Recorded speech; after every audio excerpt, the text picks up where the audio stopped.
books. It is important to make clear at the outset that there is extremely broad agreement among the world's scientists on the basic facts of human-caused climate change. The U.S. National Academy of Sciences, all of the scientific societies of all the industrial nations, more than 30 scientific societies around the U.S., at least 97% of scientists publishing in the field. All of these have concluded, based on the evidence, that climate change is real, is human-caused, and is having adverse impacts on us, our economy, and our planet. Yet we find ourselves at this hearing today with three individuals who represent that tiny minority that reject this consensus or downplay its significance, and only one, myself, who is in the mainstream. That's 25%. That's a far cry from 97%.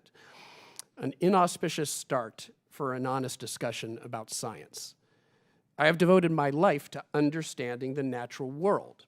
In the case of climate science, it turns out that this lifelong journey of scientific discovery has also enormous societal implications. Earlier this week, for example, my colleagues and I published a study demonstrating that climate change is altering the jet stream in a way that is making extreme weather events, droughts, floods, heat waves, more likely. Events like the 2011 Texas and Oklahoma heat wave and drought, the 2015 California wildfires that affected the lives of so many Americans. Other recent studies have shown the fingerprints of human-caused climate change on extreme events like the fires that devastated America's heartland earlier this month, burning cattle alive. One local called these wildfires our Hurricane Katrina.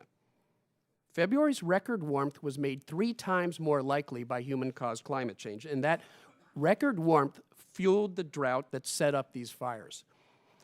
Continuing to pose important questions and seeking to answer them using scientific tools and observations, as a scientist, that's what I love doing.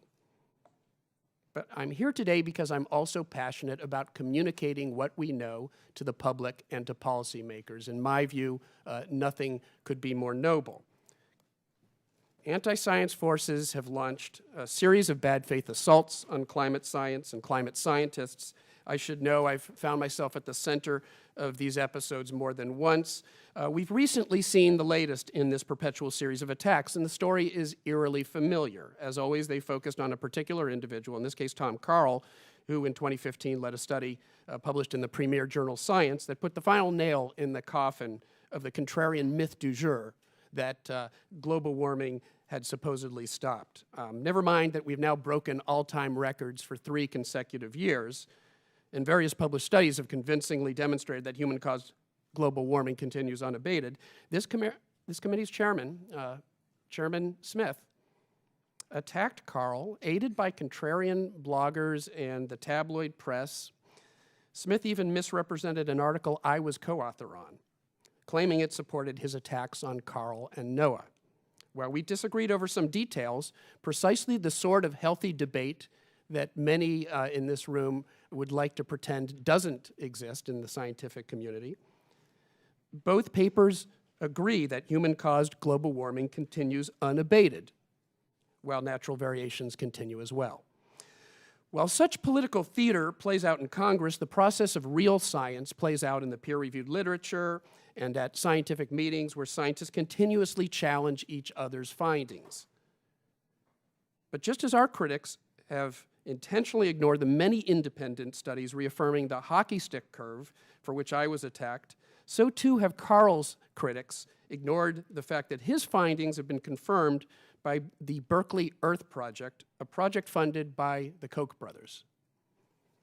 When I was attacked by Joe Barton a decade ago over the hockey stick, I found support from moderate pro-science Republicans like John McCain and Sherwood Boehlert, the former chair of this committee, I would add.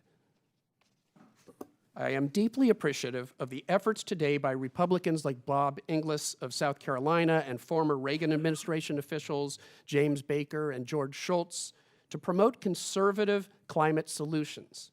It is time for other Republicans to put aside the anti-science and engage instead in the worthy debate to be had about how we solve this great challenge to all of humanity. Thank you. Thank you, Dr. Mann and Dr. Pelkey.